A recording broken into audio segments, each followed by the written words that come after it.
วัสดีครับอาจารย์ครับผม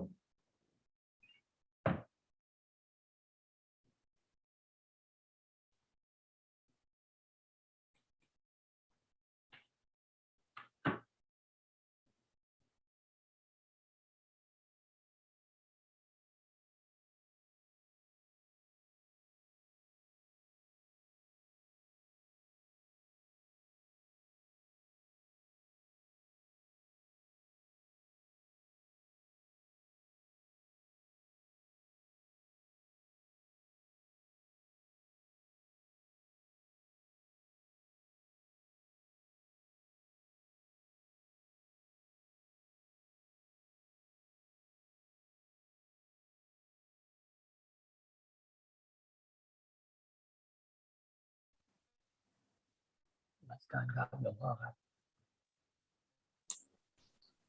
ฮัลโหลงานพรผมเรียบร้อยแล้วครับ โอเค thank you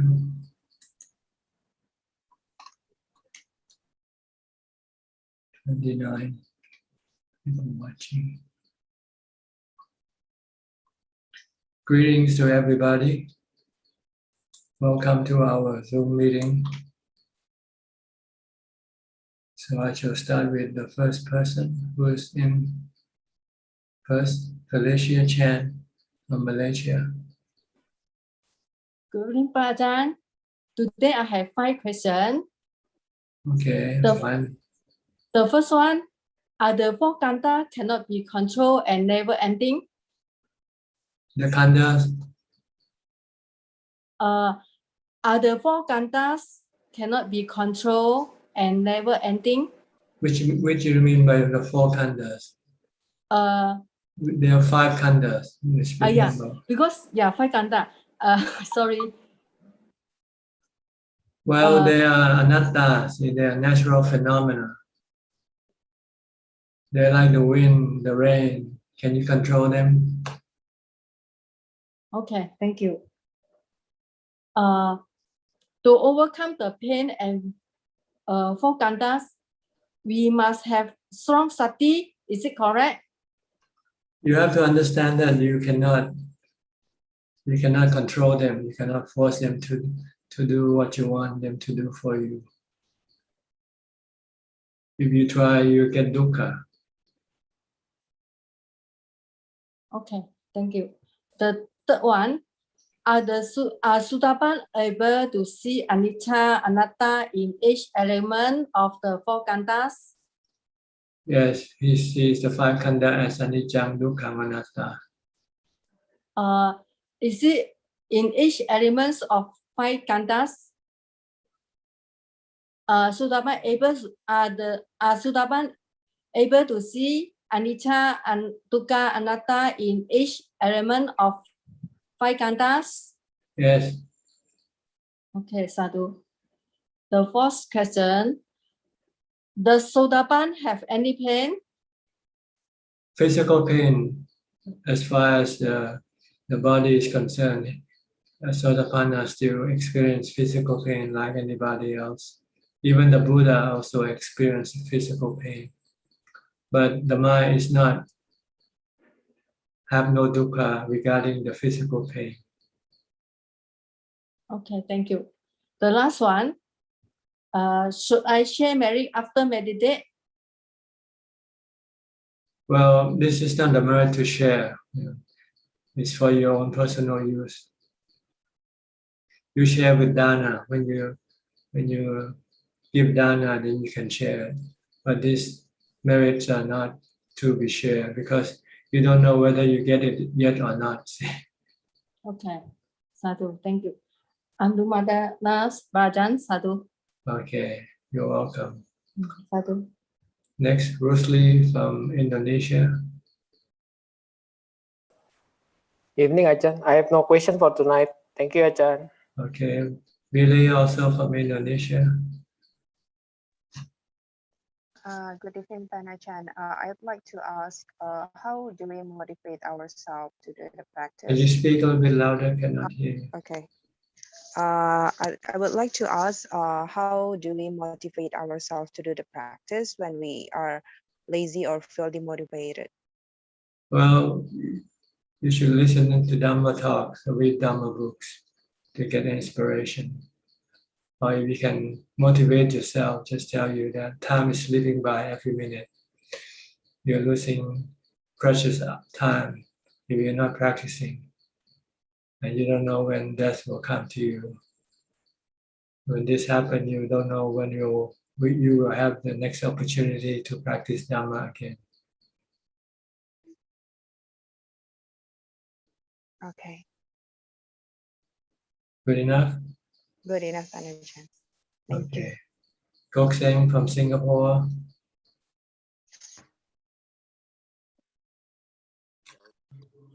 Tonight I have no questions. I'll be happy listening. Okay. Anuraji, New Zealand. What time is it over there? Hi, Tangajan. It's 2 o'clock Still 2 o'clock in the morning. You haven't switched your clock yet, huh? Yeah, we have already. You have? It's summertime, yeah. So, how about you, Normally, Tangajan? Yeah. normally it would be what, 3 o'clock? No, it used to be 1 o'clock. Oh, 1 Now, o'clock. yeah. So I couldn't join for some time. So yeah, been busy with work, and anyway, I've been trying to be more mindful during the day. So it's been quite beneficial. Tana, I saw a post that on your Facebook regarding the ego. So if someone says that I don't have ego, it's not really a truth, right? So a person can be only egoless if he's an arahat or is in jhana. Is that correct understanding? Well, ego or the self is created by your thought, by your sankhara. When you meditate and you calm your sankhara down, then the thought of the ego or the self disappears temporarily. When you come out meditation out of jhana, you restart and you start thinking about yourself. Yeah. Thinking about the thought as being a self. I am me because I think I am me. Yeah. But when you stop thinking, then the me disappears. All that is left is the knowing. So the real you is the knowing, which is not you either. It's just it's where you spring from. It's where the thoughts spring from the mind, the knower.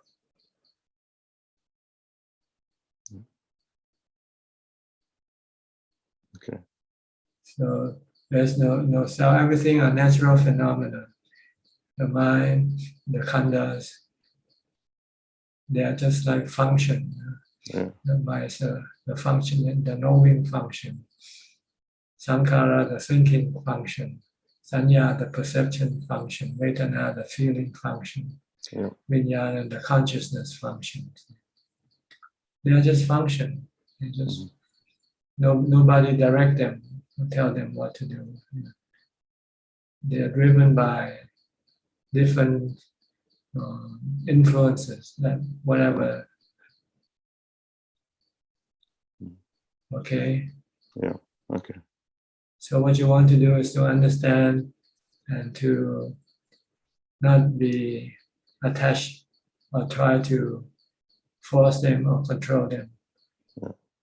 You might be able to do some time, but not all the time. Yeah. So when it comes to the point where you can no longer control them, the best thing for you to do is to let them be. Yeah. Such as when you have painful feelings, for example, start to let them be. Yeah. If you can calm your mind and just merely knowing, then your mind will not be affected by the painful feeling, which arise from the body. Yeah. Okay? Yeah. Okay, thank you, Tangajan. Thank you. Right. Melinda Liu from Singapore. Hello, Tanajan. It's also the same, like you have just answered to Anura, and there's a a follow-up question, like from Felicia asked about the five skandha. Like I just got the answer. I just say sometimes you can make effort and manage the mind to sila and doing good things, and sometimes the perceptions or certain sankhara can be quite overwhelming at that point where we just observe and knowing. Is that right? Yeah, what else can you do? If you try to fight, then you can get dukkha. There's a saying, the more we resist, the more it persists. Well, I'm not sure what you mean by that, but anyway. Like example, the more I resist, for example, let's say if I have anxiety and I resist, I don't want anxiety, and the anxiety tend to stick on. But there are ways you can deal with the anxiety, because you know the cause of your anxiety is your thinking. So if you can stop thinking, then your anxiety will disappear. So there's effort on our part to continue practice, coming back to the breath or coming back to present moment. And Yes. every time we put in effort, and every time, sometimes we may not be able to clear the obstacles, sometimes, so we have to continuously practice. Is that right understanding, Ajahn? As far as the mental phenomena, we are lucky to have mindfulness, because with mindfulness we can control them. Maybe not permanently, but we can stop them from time to time. Like when you become restless, agitated, if you have mindfulness, you can stop it from being restless and agitated. You can calm it down. And we are fortunate to have the Buddha's wisdom that enables us to completely get rid of restlessness and agitation. Because according to the Buddha, our restlessness and agitation comes from our delusion, not seeing things the way they should be, seeing things opposite of what they are. So if we see things as they are, then we will not be restless or agitated, because we will not try to do something impossible, like controlling your body, for instance. So we are fortunate to have the wisdom of the Buddha, and also his teaching about mindfulness. Mindfulness will calm our mind temporarily, and wisdom will calm our mind permanently. But we cannot stop our mental function. They still go on thinking, they still go on perceiving, but they won't do it in a way that will cause any dukkha for us. So our job to practice is, for example, if the body feels sleepy, then when we practice, we go against the habit. And well, if you want to practice, if you want to gain result, you cannot be lazy, you cannot be sleepy. Like when you have to go to work, you cannot say, I'm sleepy. You get fired, right? You won't get your salary if you don't go to work. So you force yourself to go to work, right? When you have to go to work. Same way, if you want peace of mind, you have to work hard to stop your mind from thinking. If you're lazy, you won't be able to do it. So you have to find ways of overcoming your sleepiness, such as eating less, for instance, or staying in a place where it is a little bit scary, for instance. Then your sleepiness will be dealt with, eliminated. Okay. So is it correct to summarize that it's not? There are two levels. There are levels where we have to work on, which appears like control sleepiness and control, but at the same time, at some point, it will be beyond our control. Is it right to see this way? Well, you have to sleep sometime, right? That's you cannot go on not sleeping forever. So there's a point in which the body will need to sleep, then you have to know that. So the Buddha said the maximum amount of time a body needs a day is about 4 hours a day for meditating, for monks anyway.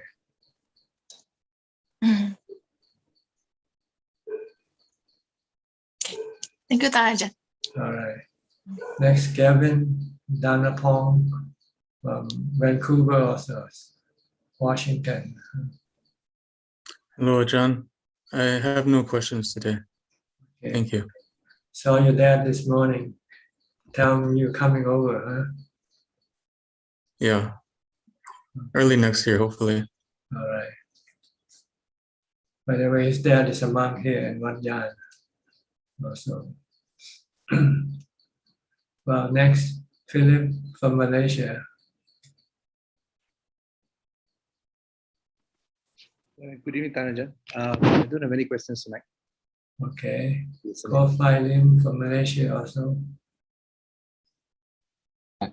Good day to you, Tanajan. Yes, today I have a question in regards to right speech of the Noble Eightfold Path. Does cultivating a good metta will be a good practice for right speech, as in preventing us from unwholesome speech? I think you should cultivate ubekha. Okay. Once you have ubekha, you have metta, karuna, mudita also. So the right way is to cultivate mudita by do meditation, get the mind to jhana, then you get ubekha. When you have ubekha, you will have metta, karuna, mudita. Got it. Okay. Because if you do otherwise, you are just trying to force your metta. When your mind is really not, has no ubekha, it still have this craving and desire for things. Right. So it will be difficult for it to have metta sometime when you wanting something and somebody cross your mind. When you get angry, instead of having metta toward that person, you can get angry at that person. Yeah. But if you have ubekha, you have no cravings. You don't have any desire for things from people.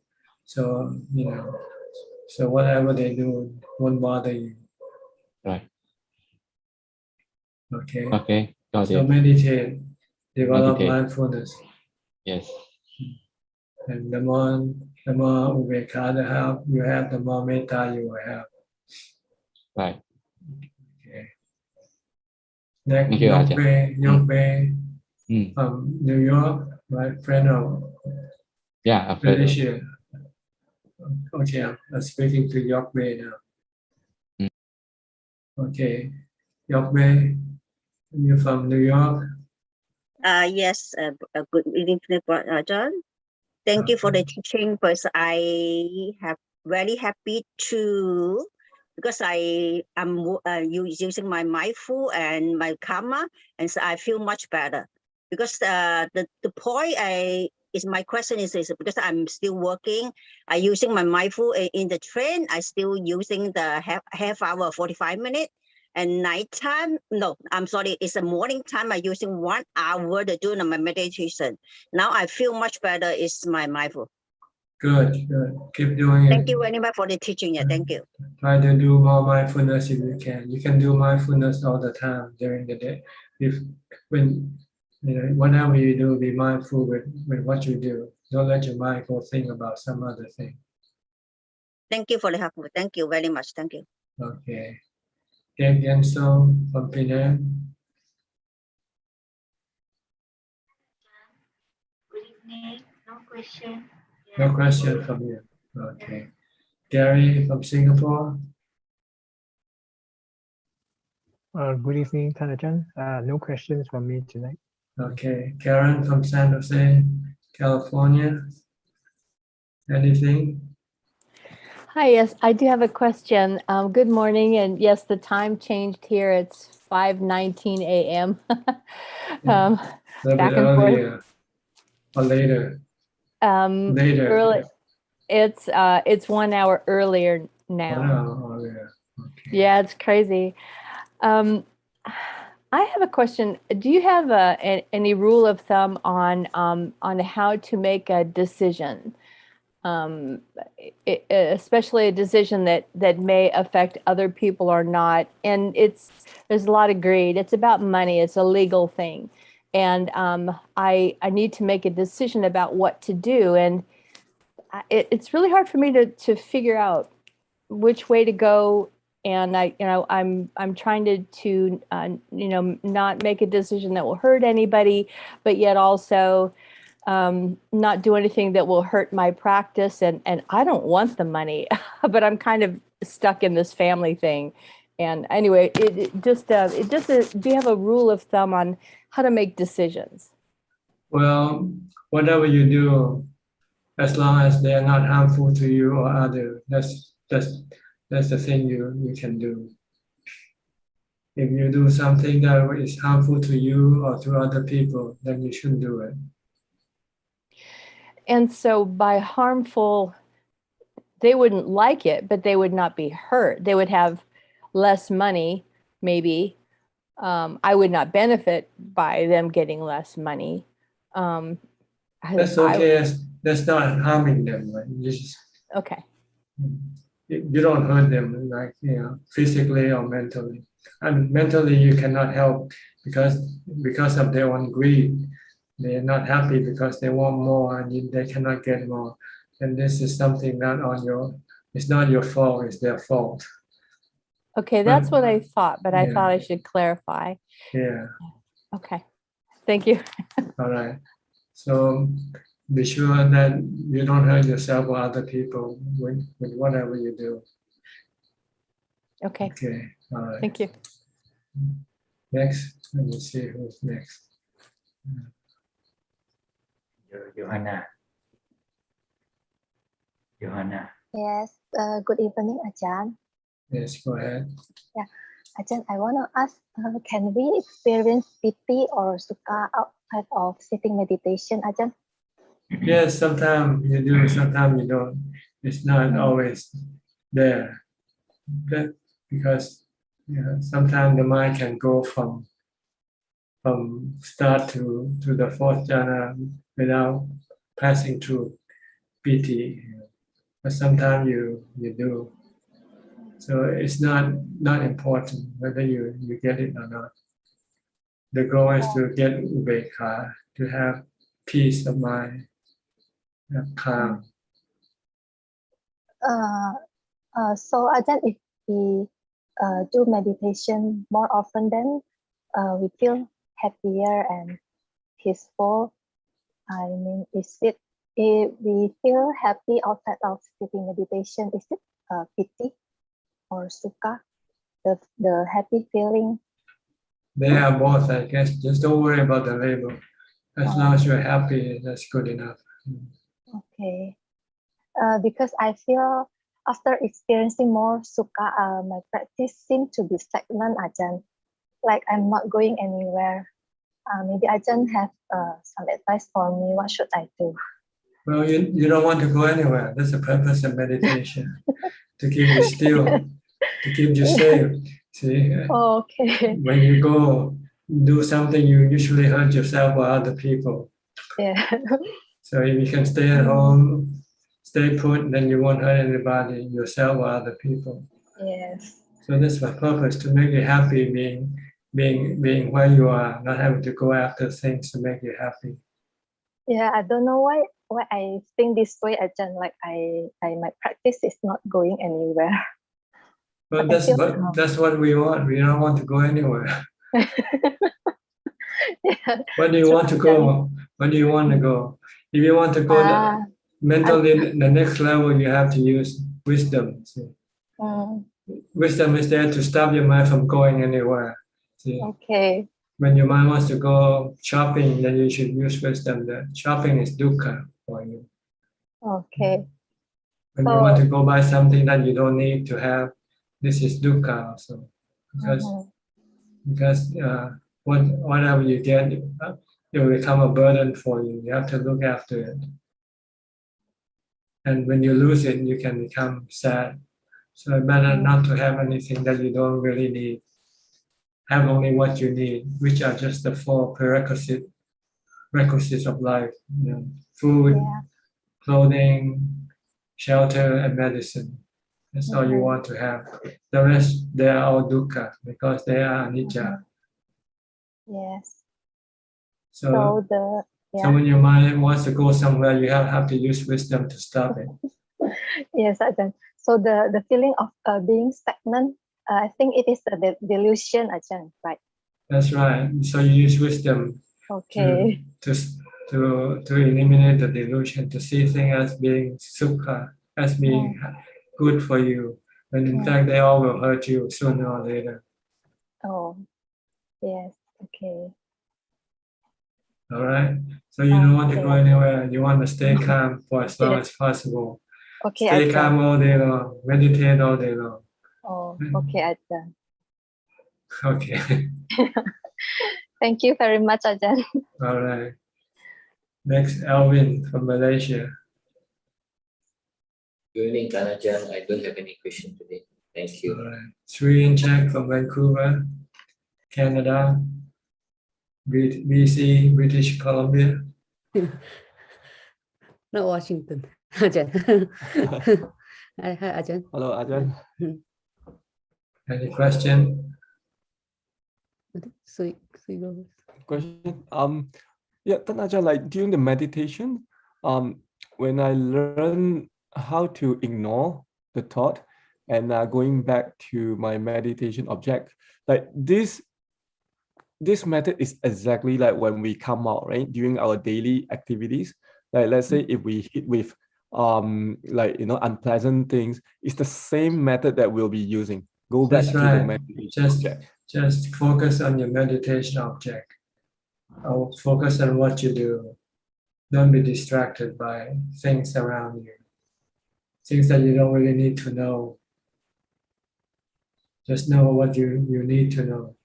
If you're doing something, you need to know what you're doing. But you don't need to know about other people's saying things or doing things. If you can keep your mind focused, your mind will not be hurt by things around you.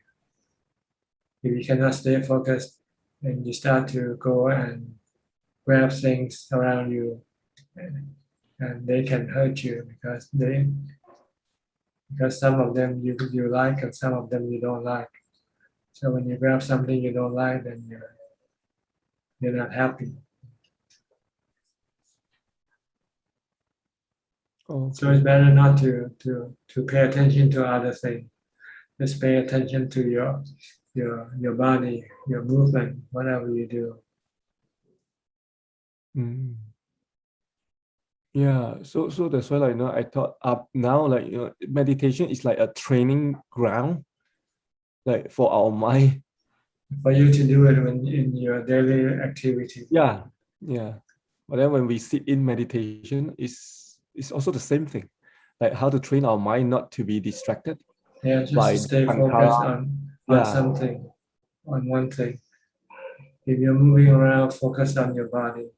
Or if you cannot, then you use the mantra instead to help you stay focused. Okay, that's why this is what like Buddha taught us, like by practicing, like this is how we get rid of our sufferings, lamentation. But suffering comes from our own mind, reacting to what we see and hear. If we don't react, then there will be no suffering. If we just leave what you see, what you hear alone, they come and go. You cannot always tell them to be nice to you, for instance, to give you happiness. Sometimes they can be bad to you and they can hurt you sometimes. But if you don't react to them, your mind will not be hurt by them. Even if they're trying to hurt you, they can only hurt you physically, but not mentally.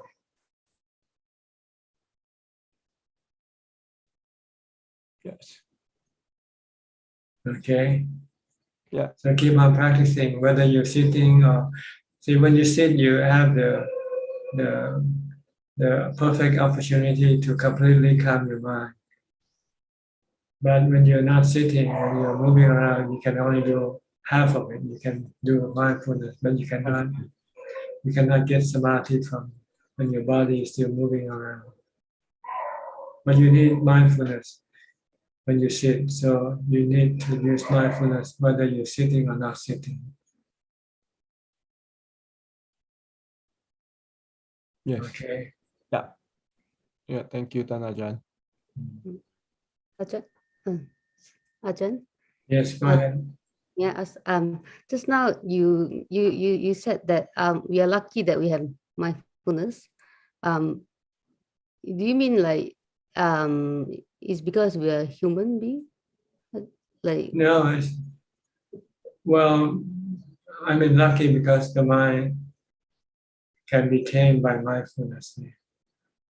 That's what I mean.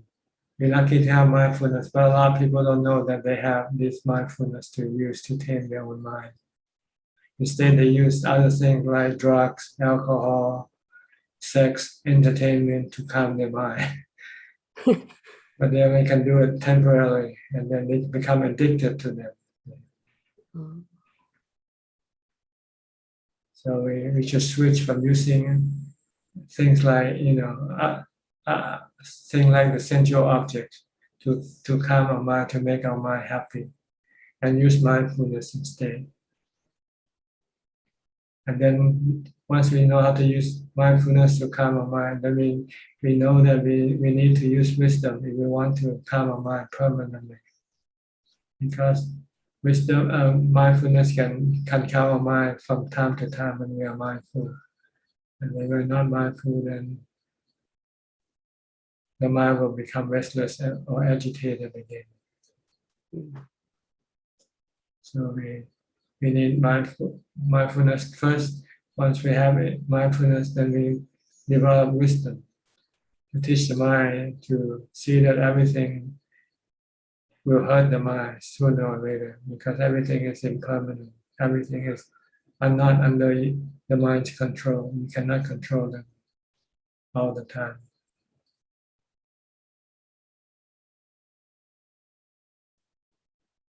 So if you want to have happiness, use mindfulness or wisdom to calm your mind. Don't go out to a movie, don't go to a party, don't go visiting friends or whatever. You might be happy briefly, and after you see them for a few hours, you want to split. You don't want to stick around anymore because it becomes stale. I saw today the news. They opened up the airport in New York, I think, and people flying over from England to meet their relatives. Oh, they're so excited, But I can imagine just a few days they want to fly home again. But they don't think like that. They think only the moment when they first see each other. They're so excited. They're so happy. But after staying with them for a few days, you become boring, start to become boring. And you think of going home. even quarreling, Ajahn, sometimes. Like Yeah, even sometimes you a quarrel, fight. you start to That's so true. Well, Partly it's better to make the it's better to make yourself happy by meditation, calm your mind. exactly. And it's so But, simple and so easy. You don't need you don't need money. You don't have to fly to go see people. You don't have to go out of your home.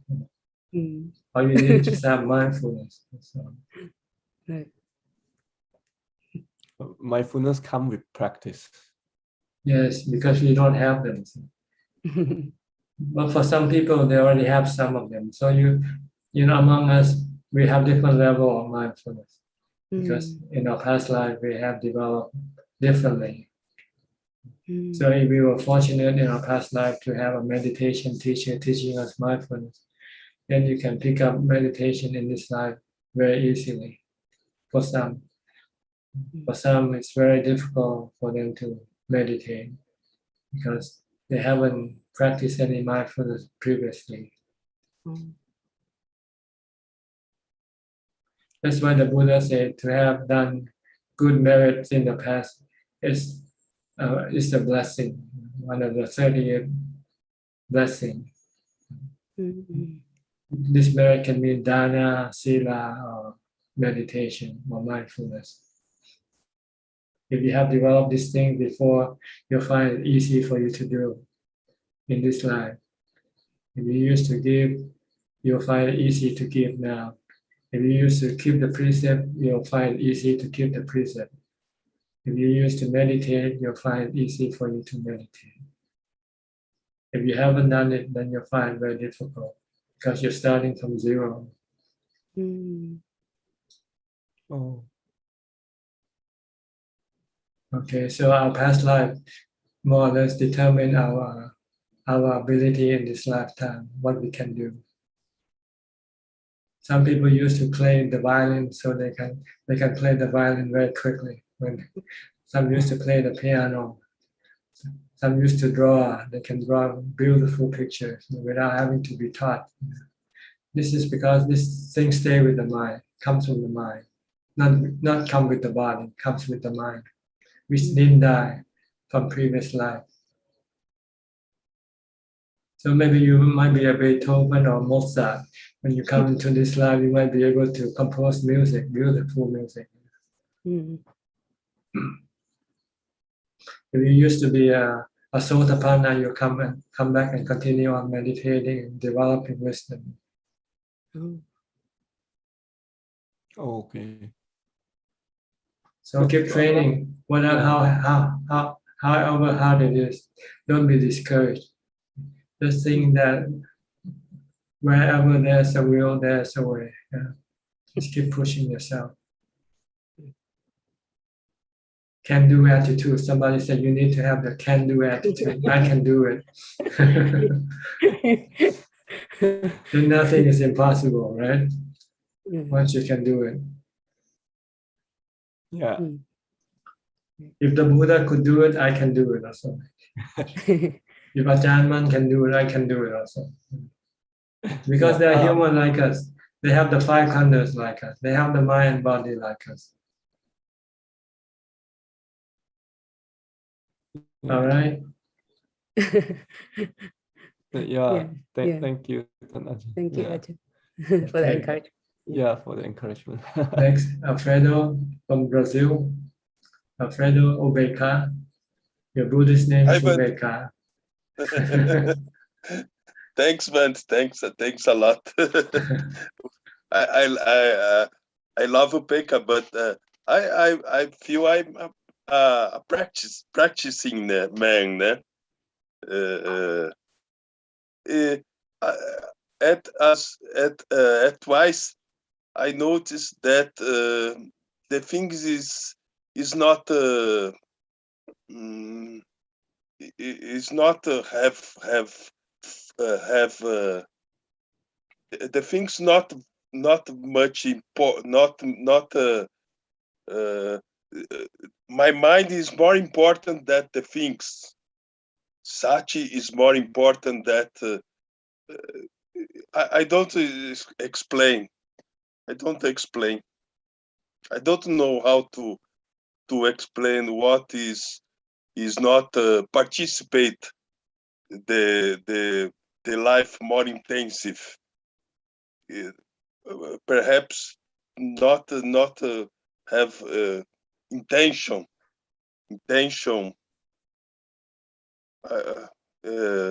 It's difficult to explain what is Upeka is significate. Yeah, it's something you have to experience in yourself. Yes. So don't worry about explaining. You don't need to. Yes, thanks, man. It means you cannot be a teacher, that's all. You cannot explain things. Yes. Well, the monks use the I have here. One moment.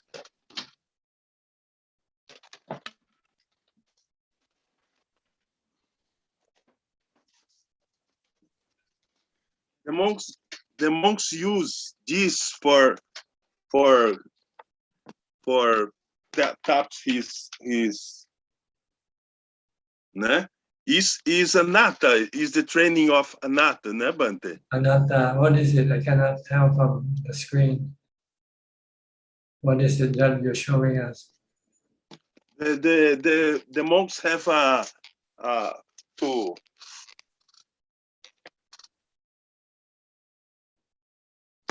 to cover his face. His face. When he's do a Dhammatalk, he's cover his face. Well, which monk? Buddhist monk or Christian monk or which monk? Buddhist monk. Buddhist monk? Theravada's monk. I never seen that. He have things that he cover his face. It's called Talapat. It's we call it the fan. It's a piece of ornament thing, like a piece of poster, you know, a poster, but it's decorated so it's royally given to monks. This concept. So when they're giving blessing, they have to put this in front to maybe, I don't know why, but we don't use them in the forest tradition. These are more for the city monks. Not have the time of Buddha. No. This is the Thai forest tradition. Don't use anything like this, because they don't make any sense. Why do you use it for? To block your speech. Yeah? You want your speech to go clear and easy, right? You don't want anything to block your speech with. Yes. Maybe because this supposed to be for monks when they give talks to the royal family. They're not supposed to be looking at the royal family, so they have to have something to to block their eyes with. Yes. Because in Thailand, the king is considered like a god. You're not supposed to be staring at him. Yes. This means you're not respectful. To be respectful is not to look at him. It's to always look down. Yes. Maybe this is the reason. I don't know. Yes. I think it was the representation of anatta, but it's not. No? I don't think so. Yes. I don't know. Maybe it is. Yes. All right. Thanks, Bante. Okay, you're welcome. Next, Kenneth, professor from Switzerland. Good afternoon, Thanajan. Okay. Today I would like to ask a question related to the first precept. It's kind of a family question because my daughter, she lives in New Zealand, and recently her and her husband, they got a big property and they started to acquire quite a lot of animals like sheep and pigs. And I asked her, what are you going to do with these animals? And she said, oh, we're going to eat them. I'm not quite sure how to advise her in these matters. She doesn't seem to understand the Kamma aspect of killing animals. Her husband is a hunter. He goes hunting as well. So that's something she just got into when she went there. I just wondered if Thanajan has some advice on how to approach this for a close family member, if I can say anything to improve the situation. Thank you. Well, it's difficult to tell something that people don't ever think about. To them, is to live is to kill. See, so they have this animal mentality. So maybe you can explain to them that in Buddhism, the Buddha teaches the different level of mentality. So to be a human mentality, you respect the life of other people, whether human or animal, because we all love life just as much. And we don't want anybody to hurt us. So we should hurt other people, even for food. There are other ways of providing food for us. We can be a vegetarian, or we can eat dead animals if they die natural. If somehow they should die by whatever cost, then we can eat the meat for that. This will maintain our mind on a higher mentality. If we eat for the purpose of survival, we are no different from the animals. Right? The wild animals in the wild, they have to kill to survive. So they have to kill other animals for food. And if we humans don't have this right understanding or right view of things, we might fall into the same level as animals. But we are fortunate to have the wisdom of the Buddha's teaching to teach us that we don't have to be animals, and we can be human or higher by not hurting other people or animals for our livelihood. And if we want to go higher than being human, we can by being charitable, by being helpful or kind to other people. This will lift our mentality even higher than human beings.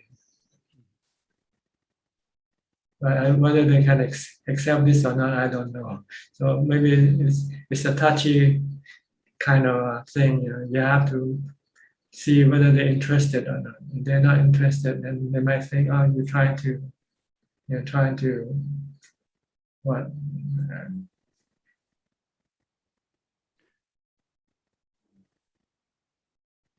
I can't think of the word, but you're trying to get them. Or something.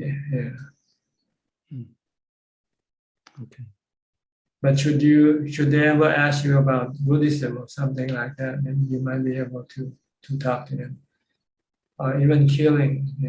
Maybe just pose a question. What happened if you happen to be the sheep?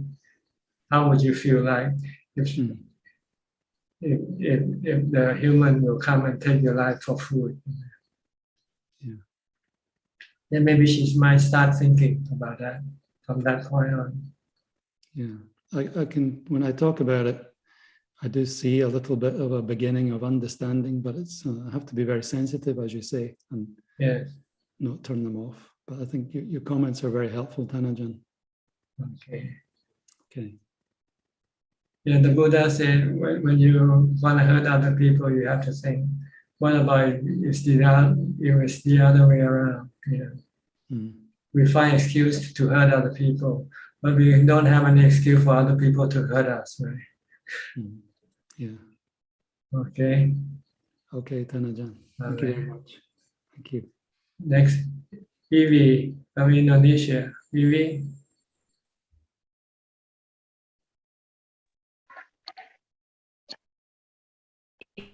Ya, Ajan. Namo Buddhaya, Ajan. Go ahead. Can hear you. Okay. Okay. Ajan, actually, I am having a trouble concentrating for the past few weeks, because I'm facing a little problem. And I'm trying to be patient, but in meditation, this problem appears in my mind very strongly. Like diving in water and the current of the water is very strong. Then I direct this strong thought into my body. Instead of the mind spinning around in my problem, I better point it at my body. So the mind look at the body from the head to toe one by one quickly. Maybe after 10 rounds, the mind start to be weakened and start to settle down. Here I see this turbulent mind is negative talk. This is where the resentment, hatred, anger come from. This is the cause of the suffering, which makes suffering is dukkha, and what is dukkha of the dukkha who make me suffering. If I am not carefully, I will fall into this negativity. Is this correct, Ajahn? If you meditate, this is not correct. Because when you meditate, you want to calm your mind. You don't want to go be distracted by whatever appears in your mind. Yeah. You want to focus on your meditation object only. So when you're not focused, you go after the images that appear, then you're not meditating anymore. So you will not get the result from meditation. So this is the It's like watching TV. Yeah. You're just watching TV instead of meditating. Watching TV in my mind. Yeah, your mental TV, mental television. You want to turn it off. Maybe, You don't want to. but turn it off and didn't see anything. All right. Just focus on your meditation object, whether it's a mantra or watching your breath. Come back to your breath, come back to your mantra, and ignore whatever appears. Okay. Yeah. I think this is your problem you've been talking about. Every time you tell me about meditation, you always see something, hear something, or you never stay focused with your meditation object. Yeah. All right. I have so much movie. Okay. So much movie in my mind. Okay, Ajahn. All right. Next, Katarina, Universal. Where are you from, Katarina? Thank you.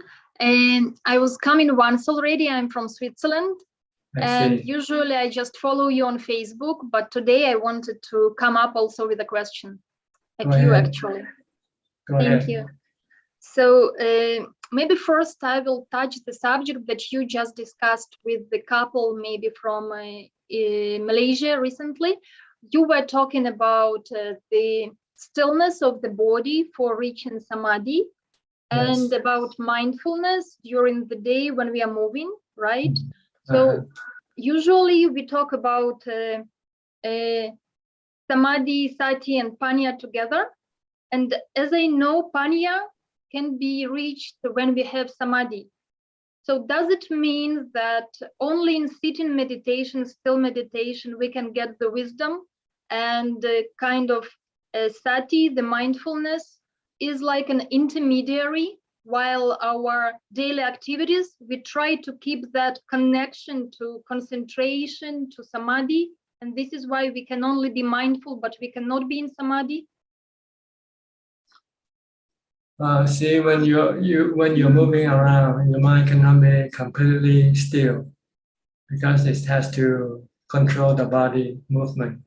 It has to direct the body's movement. So the mind has to be working, not like when you're sitting.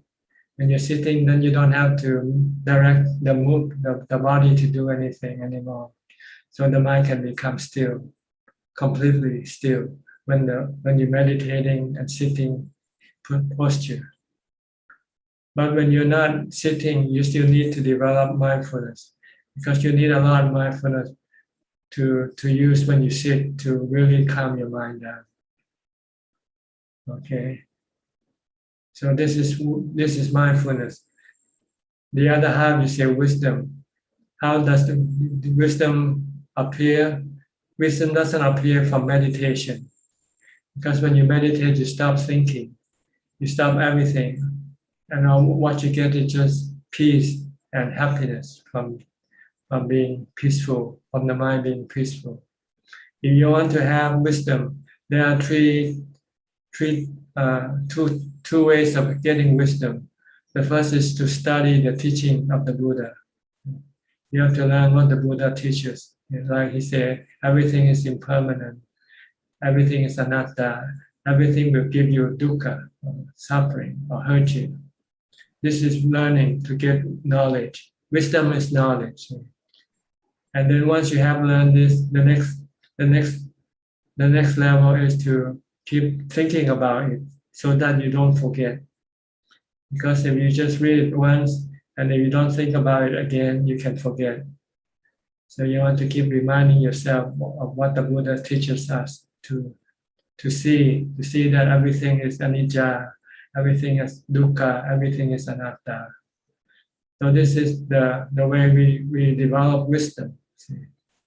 And once we can have this wisdom always maintained in our mind, and then we can use this wisdom in conjunction with our mind with samadhi, because we need a mind with samadhi to stop our defilement. The goal is to use wisdom to stop our defilement with the cooperation of samadhi. You need both wisdom and samadhi to be able to stop your defilement, such as greed, anger, or delusion, for instance.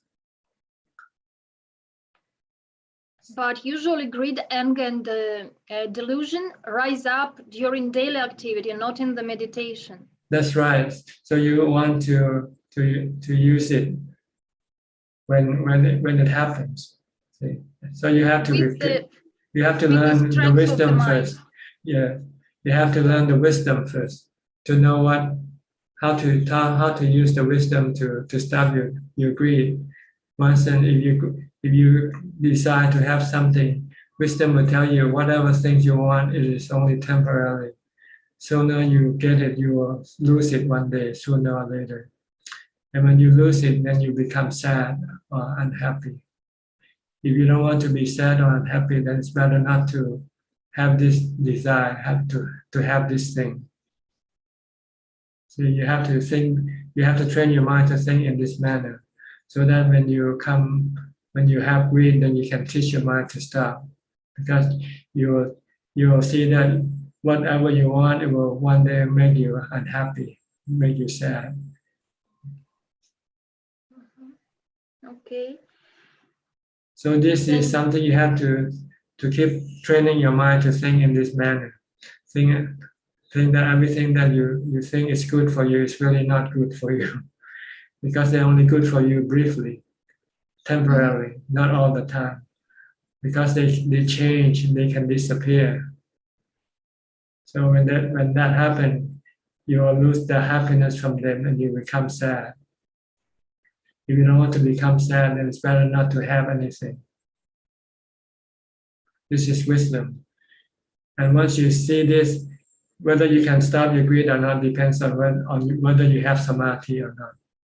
If you have no samadhi, even though you know it will hurt you, you say, oh, that's maybe a few years from now. Right now, I need it now. So you take it anyway. And pay the consequence later on. When you lose the thing that you have, that you want to have. But with samadhi, then you say, oh, I don't need anything because I'm happy. My mind is happy having samadhi as a source of happiness. So you can stop your desire, stop your craving easily.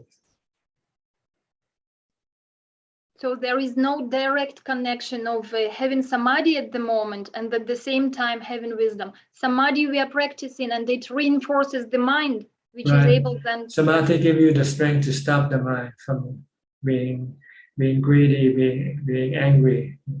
But you need wisdom to stop the angry or greedy permanently by seeing that the things that you're angry is something that you cannot do anything about. Like when you're angry at someone because they don't do something for you, but when you look at the truth, you cannot force them to do things for you, right? If they don't want to do it. But you see them as anatta, for instance. Then you can stop your anger. With samadhi, you can stop it.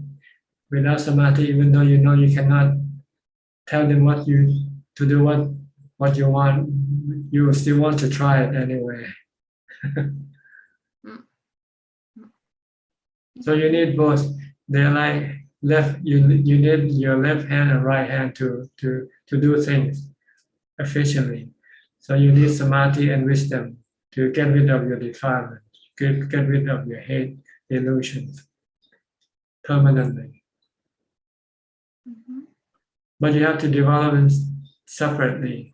One time you develop samadhi, then the next time you develop wisdom. You can do this alternatively. 1 hour you sit for meditate. When you come on meditation, then you start to thinking in terms of the anicca, dukkha, anatta, to touch your mind that everything will hurt you because they are anicca, they are anatta. And then when you see this thing in your mind all the time, when your defilement comes up, you can stop it right away. Okay, so you need to develop them both. You need to develop them both, but not at the same time. Some people has the misperception that once you have samadhi, wisdom will arise by itself. This doesn't happen. Exactly. This was what I wanted to clarify. Yeah. Very because good. when you're in samadhi, you have emptiness. Maybe emptiness is a form of wisdom to you also. Can be a form of wisdom that truly there's nothing. Everything is emptiness is the real happiness. That's wisdom. But how do you maintain that? How can you stay with emptiness all the time? Because your defilement still wants to have things to make you happy, right? So maybe you can use that emptiness to remind yourself that nothing is good as emptiness. It's as good as emptiness. It's to be alone by yourself and not having anything. That's wisdom. What can you do? But how can you do it? Because your mind keeps going after something all the time. So you need wisdom to tell your mind that the things that your mind go after will hurt you because they are temporary, they are impermanent. Okay. Yes. May I ask another question? Sure, go ahead. So will it make a difference to take at least 5 precepts every day, or maybe like 6, if I know for sure that anyway I don't kill, steal, and like 5 things I follow? So does it make sense also to take precepts, or just it's okay that I just follow them without taking precepts? Yeah, the precept is there to guide you really what you should do. But once you know that you're doing it, you don't need to take the precept. So it doesn't give any special, let's say, merit when I also make this declaration? No, the declaration doesn't make anything except force you to keep the precept, that's all. If you don't make the declaration, then you can say, oh, I don't keep the precept today, so I can steal today, or I can drink today. But the real precept is to know that this breaking the precept will only hurt you. Doesn't help you. So it's better not to hurt. It's not to hurt yourself by keeping the precept, by following the precepts. And then also you were speaking about dana in one of your recent talks, maybe like a few days ago, and also today you mentioned, and I'm a bit confused. Once you said that giving dana doesn't make much a difference. This is mainly for those who want to become monks so that they abandon their possessions, and it doesn't make a change for lay people to make dana. It is the knowledge, the meditation that makes a difference. Today, anyway, you mentioned it as a skillful action, as an important action. So yes, for lay people, dana is there to stop you spending money on something that you don't need, to make you happy. Sometimes you go shopping, buy things that you don't need, but it makes you happy. Instead of making yourself happy this way, you should spend your money on charity instead. Because when you spend your money on charity, it's not addictive. But when you spend your money on shopping, it becomes addictive. It becomes an addiction. And when you have no money to shop, you feel miserable. But if you have no money to give to charity, you won't feel miserable. But what about developing generosity? That's what I mean. Generosity is to help other people. by sharing Yeah, what not you, for me, not for I, but for others. yes, for those who are in need. If you can afford to share what you have, things that you don't really need to keep, then you should give, you should share with other people. Make other people happy. By making other people happy, you also feel happy from that, which is a better way of spending your money than go shopping. You shopping, you become happy just a few hours, and afterward it disappears, and you want to go and do more shopping to make you happy again. But when you help other people, make other people happy, you can feel happy for many days. Even a month from now, when you think about it, you can still be happy. So this is the purpose of charity for lay people. For them not to be attached to money and not to be greedy for more money. This will stop them from getting greedy for more money. Because when you get money, you give it to charity anyway. So why become greedy for money when you don't need the money? This will then provide you with more time to practice meditation. Instead of going after making money, you don't have to make more money. You only make money enough for you to survive, to live. Then you will have more time to do meditation. And then the last question, which is actually quite a common question that people like to ask about other people. So it concerns whether we should advise people about practicing meditation, because we all know the benefits of meditation. And if somebody like my husband, he doesn't ask my help to advise him anything, yes. But I know that if sometimes I remind him, he will sit and meditate and he will profit from it. So it helps sometimes, but the other time he may get irritated and I bring his irritated mind.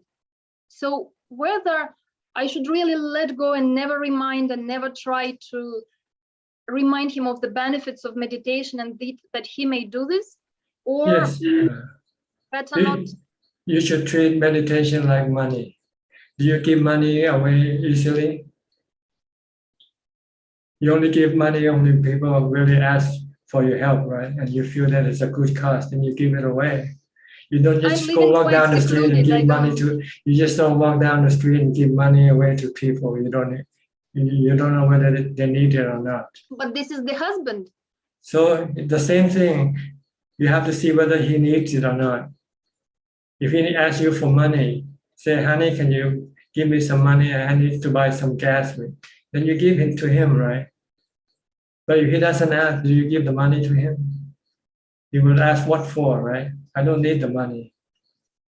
Same way with meditation. If he doesn't ask you for it, when you give it, he asks what for, He doesn't know what meditation is. He does, and sometimes he practices, just he's not consistent. So that's the thing that I don't know, because sometimes he does. He takes my reminder and he takes the practice. But the other time he gets irritated. What you can do is to get him join you is to ask you to meditate with you, to more or less sort of keep you company this way. He might do it for your sake, but he might not do it for his sake. Yeah, so it won't be helpful for him anyway. It will be helpful because you get him to meditate with you. See? But if you tell him to meditate, he might not want to meditate. But you say, honey, I feel when I meditate with you, I seem to be to do a better job than meditating alone. If you say something like this, then he might want to help you and say, okay, I'll meditate with you. Sometimes people don't want to do things for themselves, but they want to do things for their loved ones. Yes, true. So you have to know the trick, how to get people to do what you want them to do. We try to be very direct and honest with Dhamma. And here... No, Dhamma is just like anything else. You cannot be direct sometimes. You have to be diplomatic. I see you. Okay. Thank you. That's all. Thank you. Okay. Normally for monks, the Buddha permit us to go give Dhamma talk without being invited. We have to be invited first to give a Dhamma talk before we can give a Dhamma talk. So you have to be invited by your husband first. Honey, will you please teach me how to meditate? Then you can teach him how to meditate. If he doesn't ask you, then it means he doesn't want to learn to meditate from you. Yeah. You can try to teach him and see what is his reaction. If it's negative, then you should stop. That's all. At least you can tell yourself that you tried, right? So you won't feel bad now. He knows already to meditate. He took Vipassana courses. He knows to do. So what's the problem? I don't then? want to teach him. No way. I don't want to teach him. You He just already want him- takes me as a superior. You just want him to meditate. Only a reminder, a friendly reminder, which sometimes he takes for good, sometimes he takes for, I can decide for myself what I do. Why That's right. are you telling this to me? So if that's the case, then you should stop. Sometimes like this, sometimes like that. Never Okay. the same. So I think whether I'm helping him or whether I'm making his mind more disturbed, one time like this, one time like that. This is why I rose the question. So you just have to look at the result. If it's useful, do it. If it's not useful, then stop. Yeah, maybe to see more of the chances. Yeah. Okay. Thank you. All right.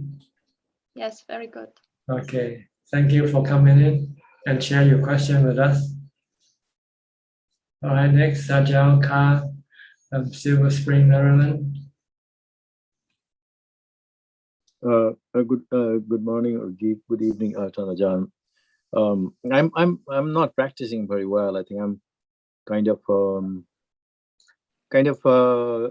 not tied mindful. down. You're not training yourself with mindfulness. You let your mind relax, be itself. So you're not forcing it with mindfulness. You have to be proactive with mindfulness. You have to keep just telling yourself, keep watching what you're doing, or keep reciting the mantra. This is practice already. You might think practice is sitting down and meditate, but that's only half of the practice. The other half is developing mindfulness all the time before you meditate. And you can do it. It's simple. As soon as you get up, when you open up your eyes, just keep watching your body or keep reciting the mantra.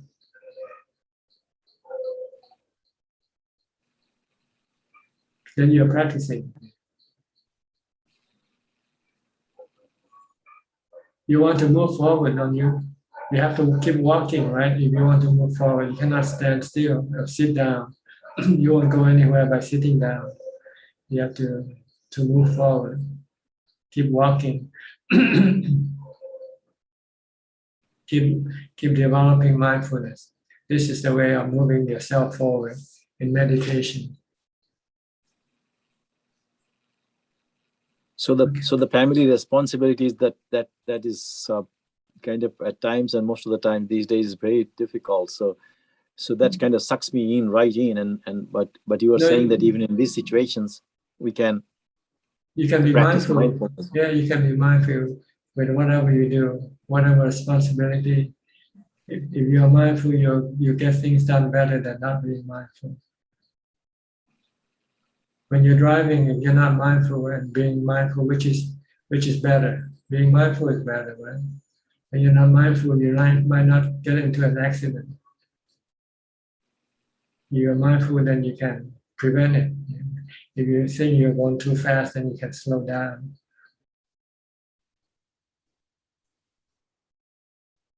So you can use mindful with whatever you do. So. And if you can do this, and then when you sit down and meditate, you'll find it easy for you to calm your mind also.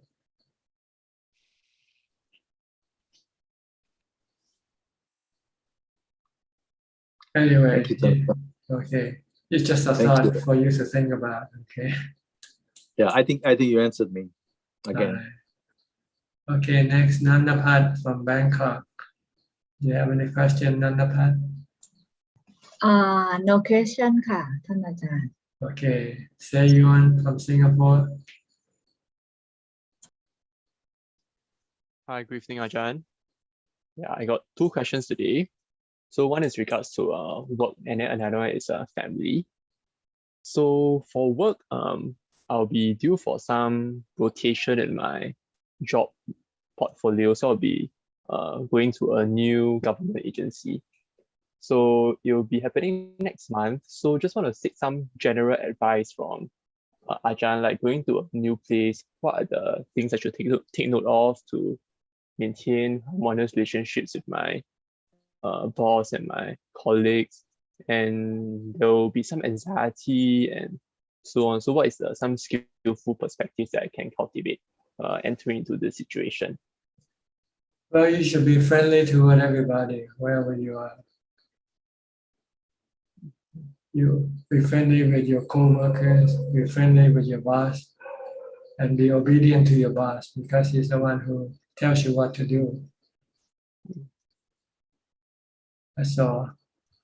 Be obedient and be friendly, and then everything will be okay.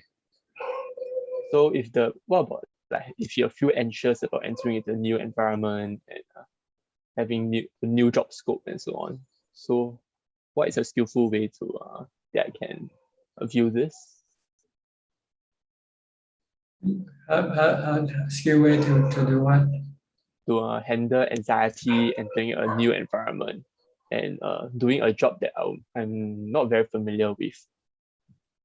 Well, you have to learn your job. Be honest, work hard when you're first starting in a new place. You cannot be complacent. You have to work hard. You're a rookie. You have to prove yourself. Yeah.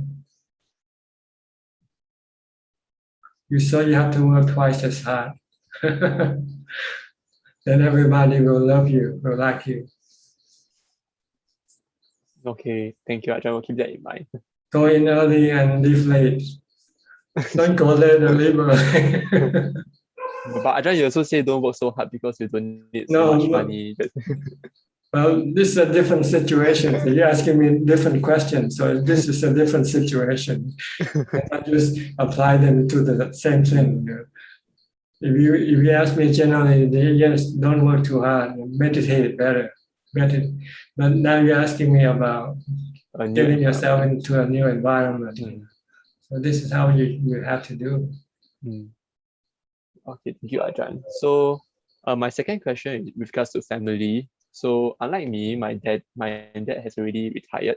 So quite recently, around I think 3 months.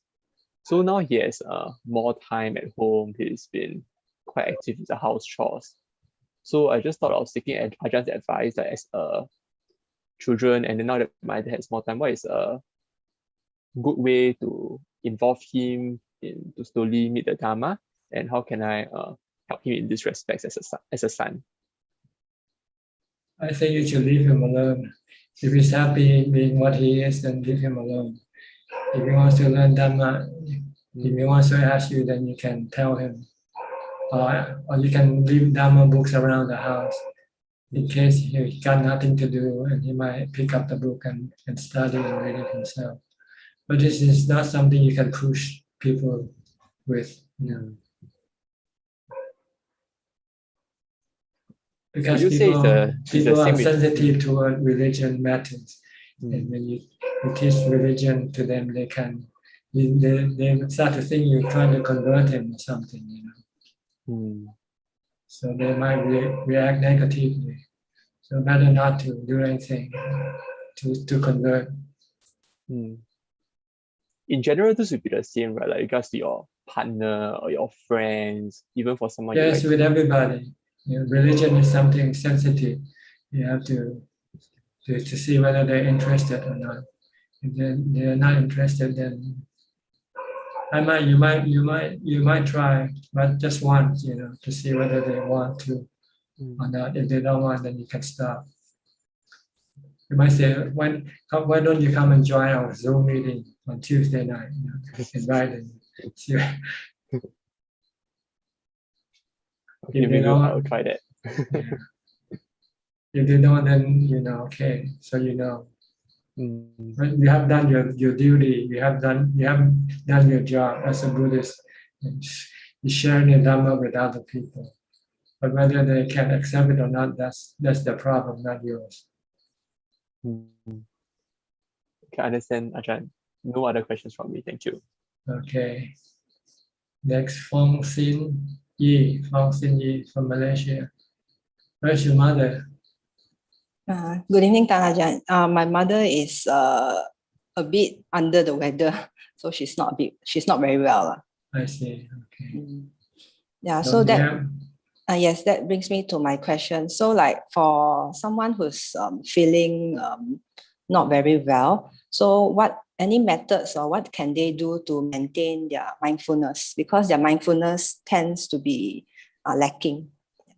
You can do chanting. If you cannot, you can do chanting, or you can do reciting mantra, or you can even sit and meditate. Just keep watching your breath in and out, in and out. It's a method of developing mindfulness or calming your mind. So whichever method you find it suitable for you at the moment, you use that method. Okay, so that means like because normally when a person is not very well, they tend to maybe have to rest a lot or sleep a lot. So the mindfulness is a bit lacking. So basically, we just do what we normally do and try to put in more effort into it. That's right. If you're sick in bed, you can still do chanting. You can do reciting the mantra, or you can watch your breath. But the problem is you probably fall asleep easier than in other posture. But then it's better than being restless and agitated. Okay. Thank you, Tanajan. Okay. Sammy from Lebanon. Hi, Sammy. Hello, Tanajan. I just need some guidance on some struggle I've been going through, because so I'm having, like, since I disrobe up to today, some kind of doubt about my commitment to the Dhamma, and how since then up till today I was I felt like I was going straying somehow from the Dhamma. So what is your advice on how to remain more consistent on a daily basis? Well, sometimes your mind can flip-flop. Sometimes it's leaning toward the Dhamma, and sometimes it's running away from Dhamma. So if you can have mindfulness when it's leaning away, you can use much more effort to bring it back in. If you cannot, then you might just say, maybe just take a pause and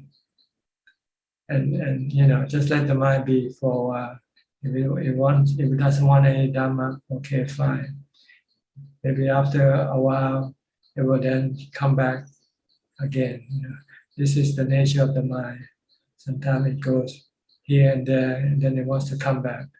Right? The grass is always greener on the other side of the fence. But once you got over the fence, then it knows the grass back here is much greener anyway. So it'll come back again. So sometimes if you cannot force it to come back, then you just have to leave it alone for a while. Relax and okay, just don't try to create more stress than is necessary. Sometimes your desire to stick with Dhamma can become a stress, become stressful to you when you cannot do it. So you say, oh, maybe this is the moment to take a break. Take 5, Don't be too serious. And see what happens. We just accept the way things are. Yeah. There's only so much we can do, and we cannot demand the sort of results. That's right. The result comes from what you can do. If this is all you can do now, then you have to accept the result of your action for now.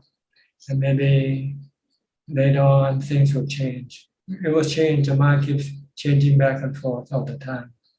If you ever notice, if you're here, you want to go there. When you're there, you want to come back. Yeah, exactly. Yeah, it's always like that. Very fickle mind. But I also noticed, and I told you that before, that when I was practicing Vipassana, my mind was much better. This has been happening since 2015 when I started to focus exclusively on samatha for the purpose of jhana. And my mind is not consistent, and it's been a huge struggle. But when I was practicing Vipassana, that was very helpful for me. So do you think it's okay just for a while to go back to that Vipassana practice, which is like, I feel like it kind of helps certain people like who cannot progress in the jhana practice because of some obstacle, I don't know. But for just temporarily kind of apply that kind of medicine for a while. Yes, you can take a little sideway, do something a little bit different. Maybe the mind wants something a little bit different. If you think it's useful, to at least to calm your mind and give your mind something to do. Vipassana is a good alternative if you want to. Yeah. As long as you can stay with the Dhamma in different forms, be listening to Dhammatalks, reading books, reading Dhamma books, or something like that. If you find you cannot develop mindfulness and meditation, maybe you can come back to reading books, reading Dhamma books, listening to Dhammatalk, or join our Dhamma discussion, things like this, to occupy your mind with something that is not harmful to you.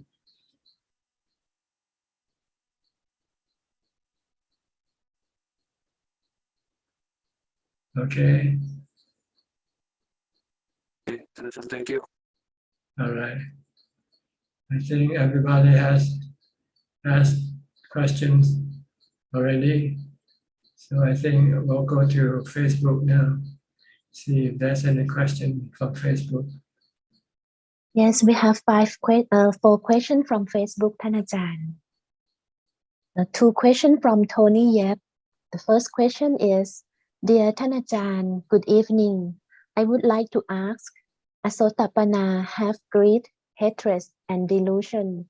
Then to what extent same as Anakami? Can Thanajan give an example? Thank you. Well, a Sotapanna still have greed for sex. A Sotapanna still have this desire, this craving to have sex. Why an Anagami has no craving for sex anymore? Because an Anagami, every time he sees the body, he sees a super. He sees the unpleasantness of the body. As why the Sotapanna still see the body as being good looking, attractive. So a Sotapanna, if he wants to be an Anagami, he has to develop this contemplation on a super, on the unpleasantness of the body. Once you see the body as being unpleasant, unattractive, as being disgusting, for instance, then his desire for sex will be eliminated permanently. And the second question of Tony Yep is, everything is impermanent, even samadhi also impermanent.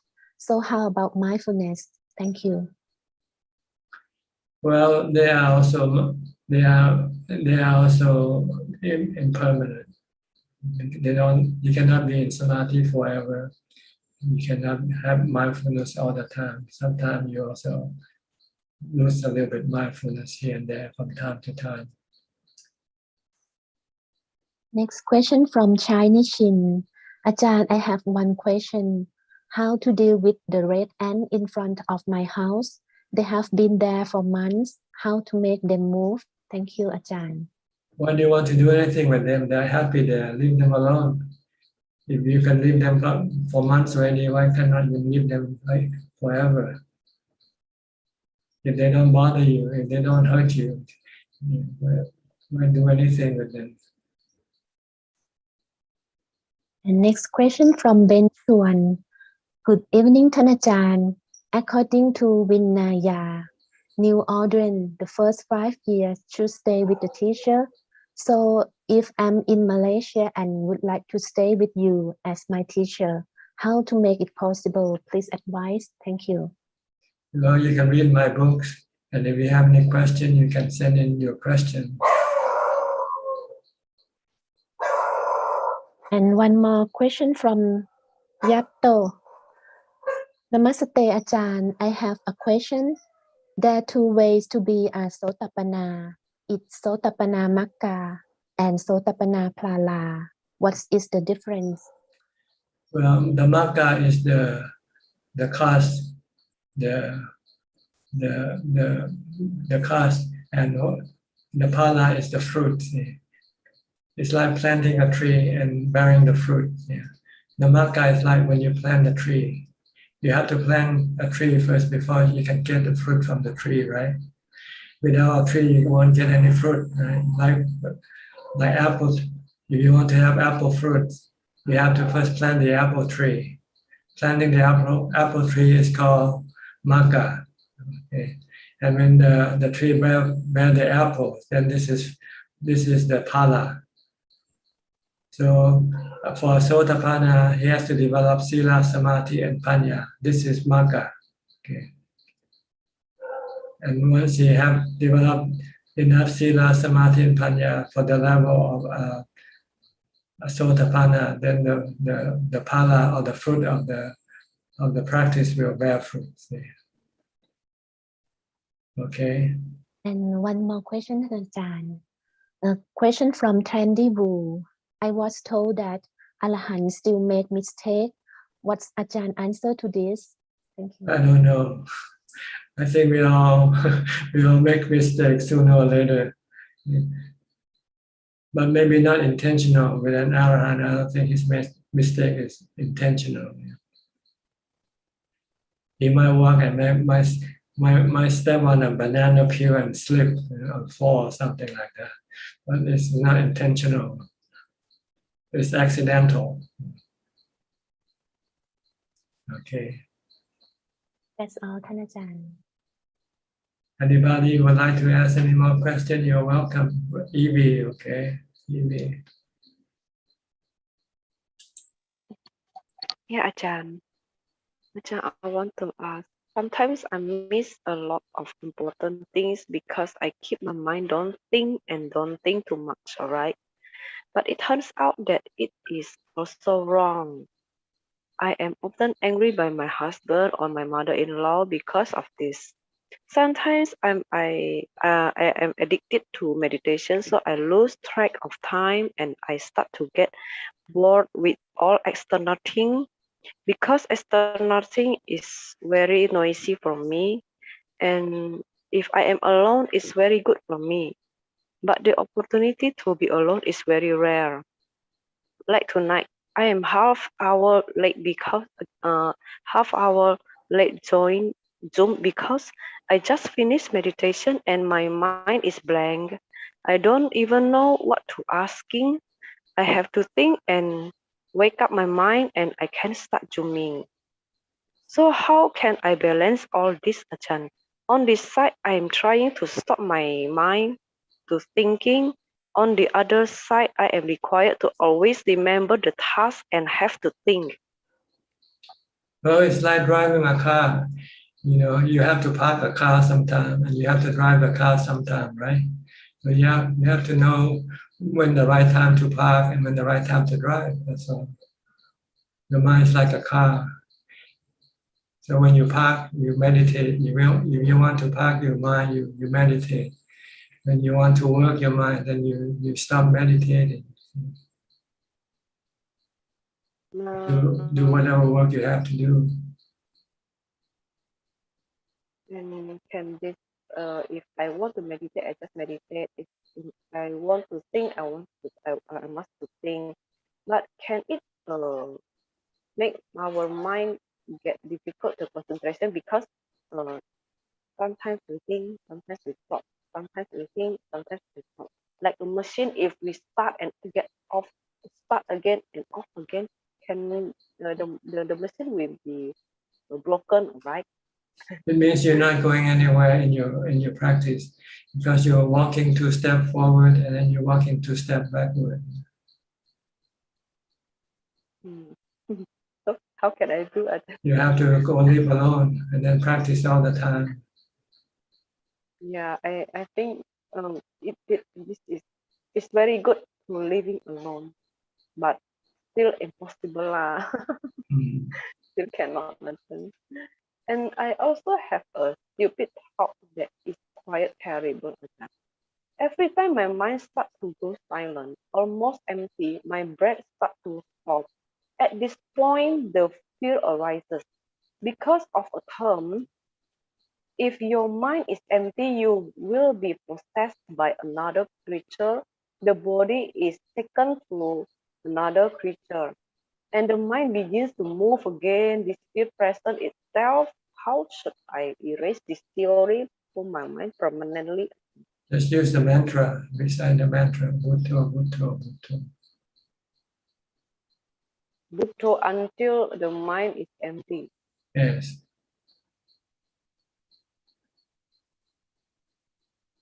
Okay, I try it again.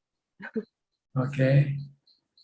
But usually, every time the mind stops blank, the theory can come up again. Maybe this is my then karma. you use the mantra again. As soon as you start thinking, then you continue on with your mantra again. It's like when your car keeps moving, you use the brake to stop it. And when you stop using the brake and the car starts moving again, then you step on the brakes again. Oh, it's not my karma. Then No, it's your laziness. It's your laziness to use your mindfulness. Okay, All right. Yeah, John, I will try it. Okay. Next, anybody? Yeah. Anybody like to ask any question? Gary. Gary from Singapore. Good evening, Ajahn. I just have a question that pops up in my mind. Ajahn just now touched upon developing mindfulness. So usually when we say we are developing mindfulness, we are trying to actually keep recalling what we are doing at the present moment. For example, watching the breath or doing the chanting the mantra. We have to remind ourselves that we are watching the breath, for example.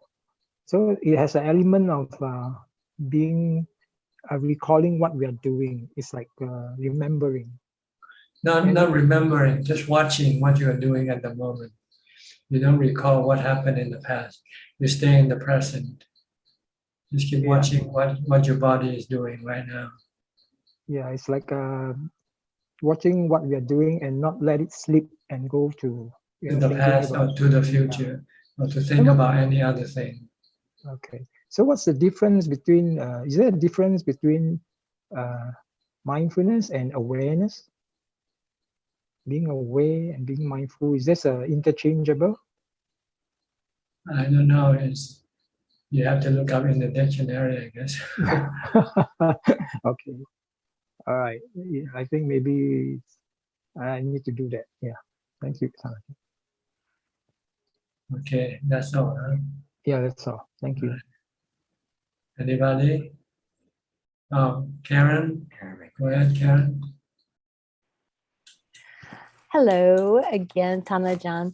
I have a question about meditation. I've been meditating quite a bit more and it getting a little better. I have noticed when I reach a calm that my body gets cold, and I wondered if that is normal. Is it just normal for your body to change temperature when it calms down? Is that I find it distracting a little bit. So I'm not sure if it's something to do with defilements or just natural body reaction. I find out normally when you sit and meditate, your body heats up, not getting colder. But I don't know, maybe after your mind becomes calm, it might cool down also, because there were less mental stress. When you meditate, you are stressed, you are fighting against your defilement, your thoughts. So you might use a lot more energy then. But once the mind becomes calm, then you don't need to use any more energy. Then maybe the temperature might drop.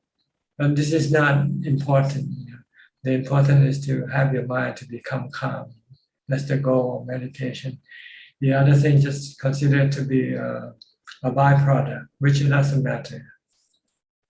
Okay. Yeah, sometimes I do get really warm. It'll kind of fluctuate. So I just wondered if, what that was. Okay, yeah. Thank you. Just don't worry about it. Okay, don't worry about it. No, not important.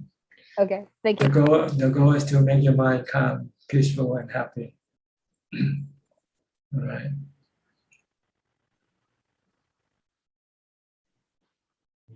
Anybody? We have another 2 questions from Facebook. Okay, Facebook. Yes. First question from Trendy Wu. Of what opinion does Ajahn have on lay follower offering fruit and food in front of Buddha statue in temple and in the house? Thank you. It means they are ignorant. Then they have no wisdom.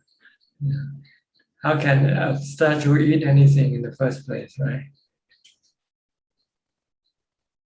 And the Buddha taught the way of offering to him is by way of practicing, following his teaching.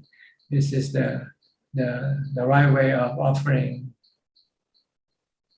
to the Buddha, is to follow his teaching, like practice dana, practice sila, and practice pavana. Not giving food, to the Buddha statue. It's a ritual which bears no benefit. The last question from Ting Ting Loon. I reached a meditation state at a few months ago where I have melting sensation or heat from my brain drop to my wide body. I was practicing Samadhi meditation at that time. My spine becomes straight and my mind have yellow light shining very bright, and I can feel that my body was cut out and cannot feel anything. What am I experiencing, Tanajan?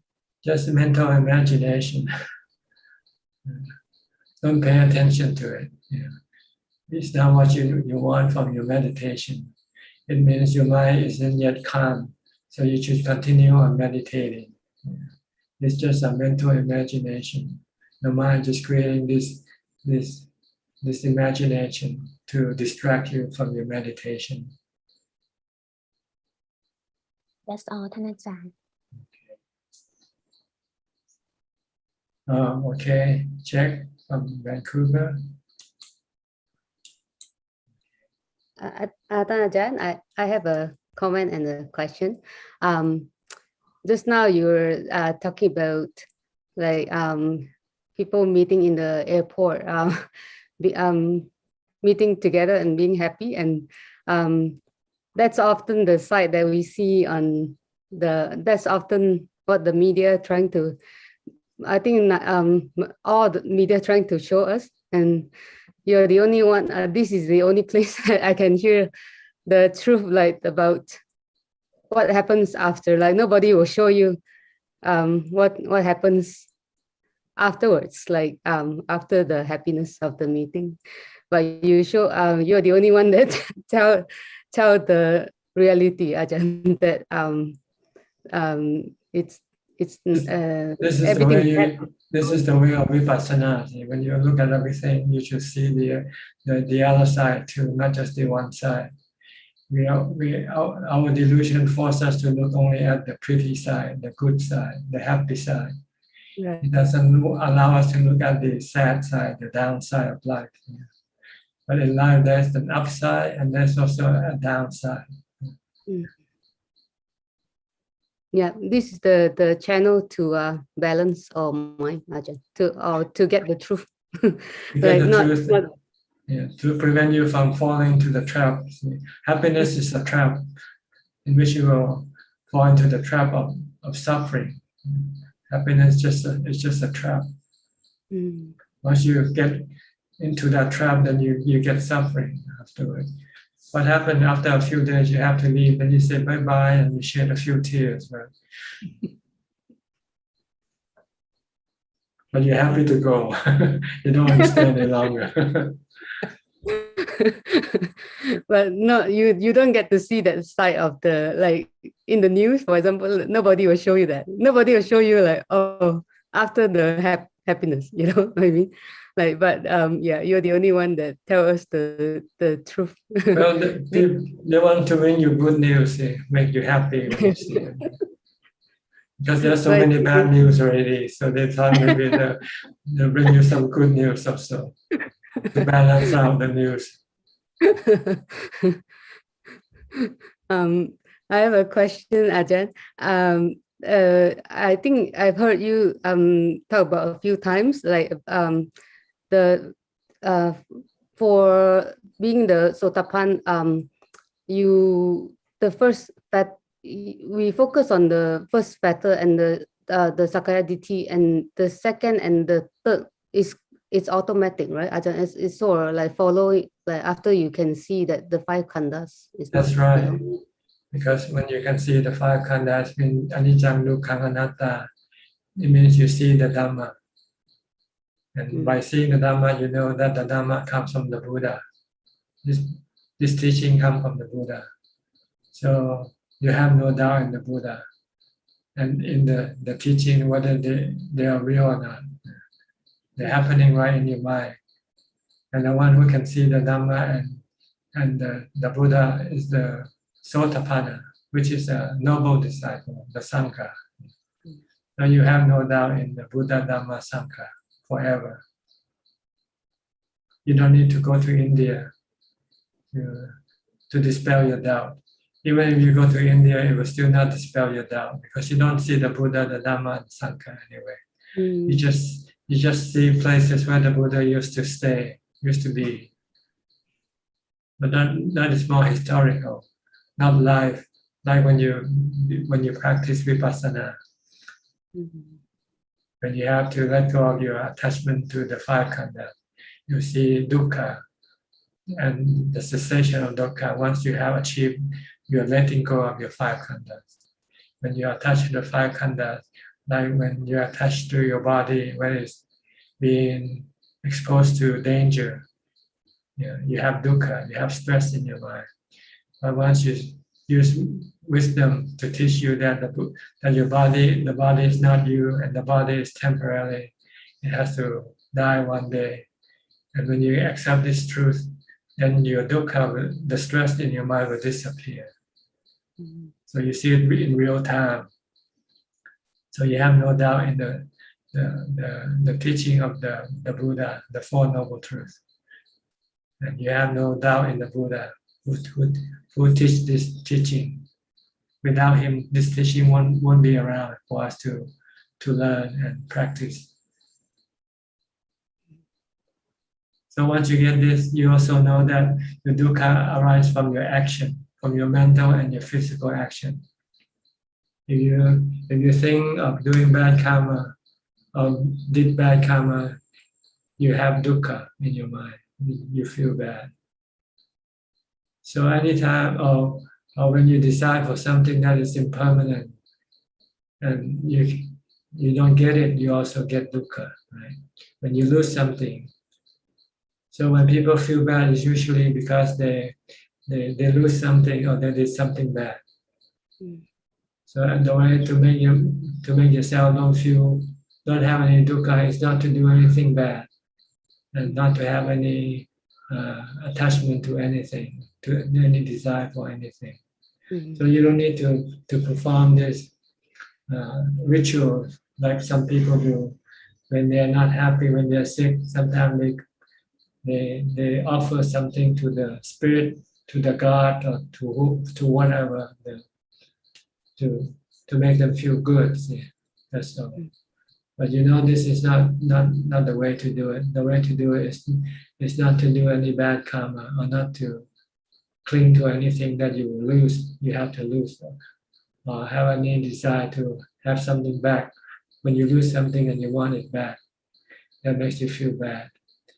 But if you're not attached to them, when you lose them, you don't feel bad. You accept that things come and go. Things are temporary. This is how Sotapanna will deal with things. So they don't feel bad because they accept the truth of anicca. Constantly, things keep suddenly changing, come and go, rise and cease. Everything, your money come and go, rise and cease. Your income sometimes more, sometimes less. You know, you don't have to go to do some prayer or some offering to the spirit to make your money keep coming back and not going away from you. Because you know this is reality. This is the nature of things. Things are constantly moving up, moving down, come and go.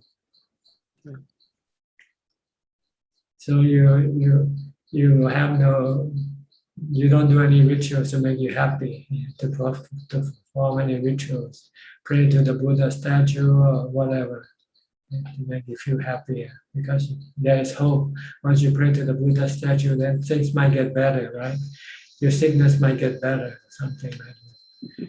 But when you see the truth that your body is aging, subjected to aging, sickness, and death, and nobody can stop it. Even the Buddha could not stop his own body from getting old, getting sick, or die. So you don't perform any ritual. You just keep the precept and don't hurt other people, and let go. Practice letting go of everything. So these are the two other factors. Doubt in the Buddha Dhamma and doubt in the benefits of keeping the sila or not breaking the precepts.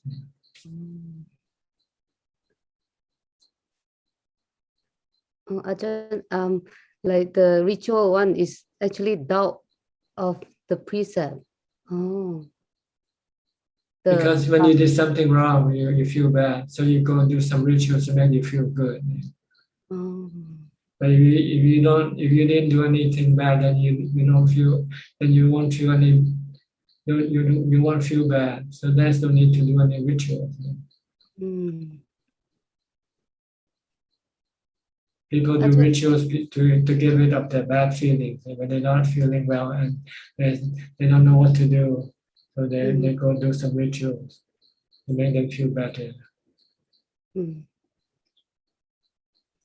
Ajahn, is clinging consider a bad karma, like clinging to people and things? Yes, it's defilements and clinging to, because you have cravings when you cling to something because you want them to stay with you, to be with you, to give you happiness. Like your husband, you cling to him, you want to keep him to stay with you. You don't want to lose him, because you know when you lose him, then you're alone, then you become lonely.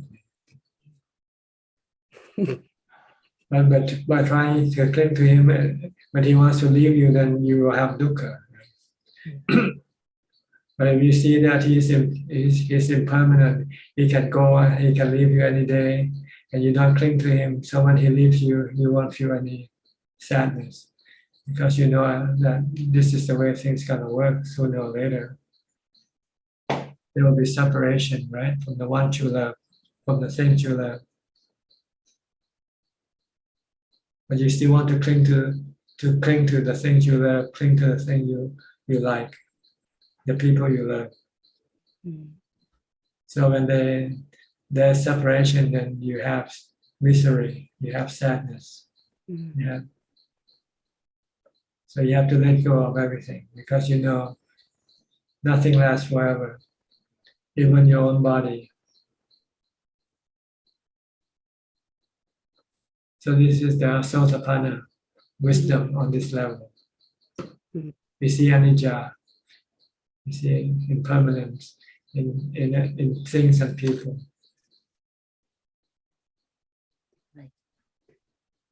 Ajahn,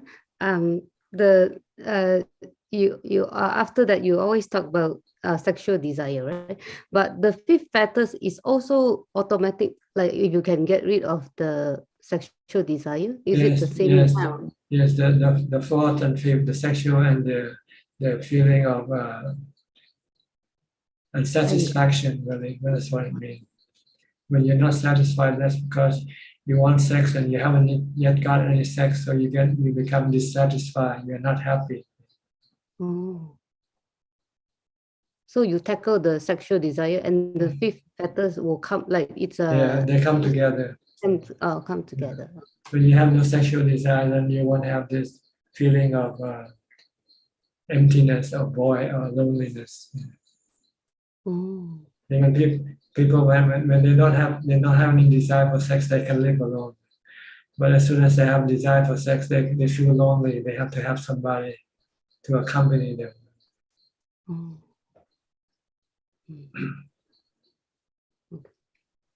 So they come together really.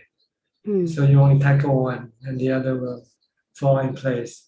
Okay. Yeah. Thank you. No sexual desire, no sense of loneliness. You're lonely because you want sex. Yeah? So when you don't get sex, you feel lonely. But Ajahn, like sometimes like old people seems, I don't know, but like elderly, they seems like, to me, they say that they don't have sexual desire, but they feel lonely. They are forced not to have sexual desire because of the circumstance. But if they have the opportunity, the sexual desire will come back up again. Oh. So it's still sexual desire that caused the loneliness. Yeah, it's only temporarily dormant because of the circumstances. Oh. Okay. So it's the condition, hey Ajahn? Like this high in our mind, but when the conditions comes out, then you will see that all this come back. The yes, you need to have a healthy and strong body. Yeah. That's why people want to stay healthy and strong and young. Then the sexual desire will not be eliminated, will not pause. But when you're old and you're sick, then you won't have any desire for sex. Yeah, but because of the conditions. So in the future, when you get a new body, right, so this one will come back again. Come back again, right? Because it hasn't yet been. It can only be eliminated by asubha. Yeah, only. That's from the wisdom. Yeah. Yeah, from the wisdom part. Other thing will only just curb it or stop it temporarily. But when the condition is right, it will rise again. Yeah. Like the grass, when there's no rain, the grass die, right? But after you have rain, then the grass will grow back up again. Yeah. Just like that. But if you pull the root out of the grass, then the root of the grass out of the ground, then there will be no grass anymore growing. Yeah, that's wisdom. See, you have to uproot the root of your sexual desire, which is not being able to see a super in the body. And you see a super in the body every time, then the sexual desire cannot come up. That's the permanent, yeah. So you have to keep contemplating on a super. until it becomes second nature in your mind. Every time you see a body, you see a super. Right. Yeah. And so now I'll leave my wife. Yeah, she'll leave you too. and both of you will be happy, both of you will be happy, getting rid of each other and not getting mad at each other at the same time. Happy for each other. Oh, you have finally released yourself from the slave of sexual desire. Right. Like the I think it was Bhante Kassapa, I think in the Buddha's time, he and his wife they're separated. Yeah. And it was a good separation. Even in modern time, one of the disciple of Ajahn also had a wife before he became a monk, and they both practiced meditation. So then they decided it's time for them to take the ordination. So both of them separated, and they have no children, so they gave all their possession to other people, whoever needs them. They just put up a notice in the village and say, anybody need buffalo? Anybody need a house? Anybody come and get it? Yeah. Oh. Yeah. I didn't know about this story, Ajahn. Oh. Yeah, his name is Ajahn Prom, Richard Ajahn Prom in Thai, and he also became a noble disciple. Oh wow! Oh, so they become a monk and nun. And his wife became nun, Mechi, I think. Oh. Yeah, that's something to aspire to. Yeah. Yeah. Thank you, Ajahn. Okay. Thank you, Ajahn. Anybody else would like to ask any question? We still have, we are run out of time. It's 2 hours already. But anyway, if anybody still wants to have another question, you're welcome to. Can it be from Facebook? Facebook, you have a question? Yes. Okay, go ahead. We have 6 questions from Facebook,ท่านอาจารย์ All right. 3 questions from Nat Panita. The first question is, thank you very much for your teaching,ท่านอาจารย์ Is taking vitamin or mineral supplements are considered obstacle to the practice in the case that one is sick and found out that deficiency of such when be replaced could regain normal physical function?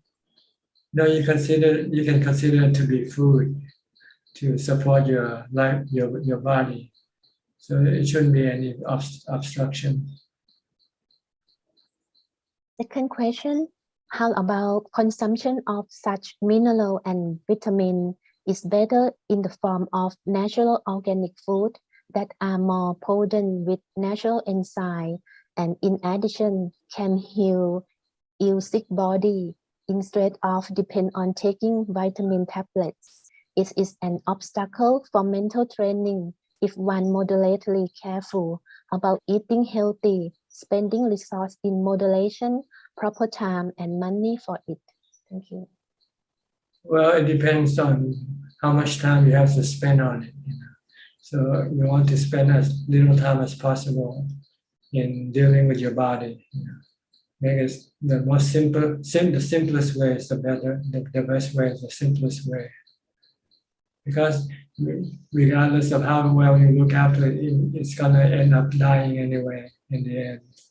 So if you spend too much time on looking after your body, you might lose your time looking after your mind, which is more important. So you want to spend the minimal amount of time on your body and spend the maximum amount of time on your mind. This is the general guideline. Don't spend too much time on your body. Spend more time on your mind.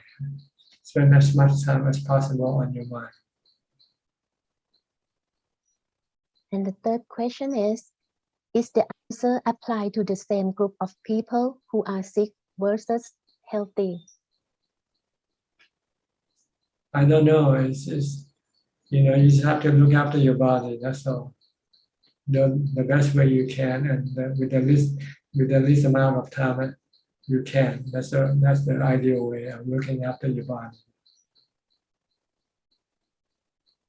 And next question from Trendy Wu. At the Tevalada temple, the Thai will always take a bit of all dana food and offer them in the front of Buddha statue. Why is this done? Thank you. They've been taught this way, so it became a tradition for people to, they think this is paying respect to the Buddha or honoring the Buddha, which they didn't know the real way of honoring the Buddha, and that is to follow his teaching. Next question from Tae Ting Loon. Is talking meditation a requisite before doing sitting meditation?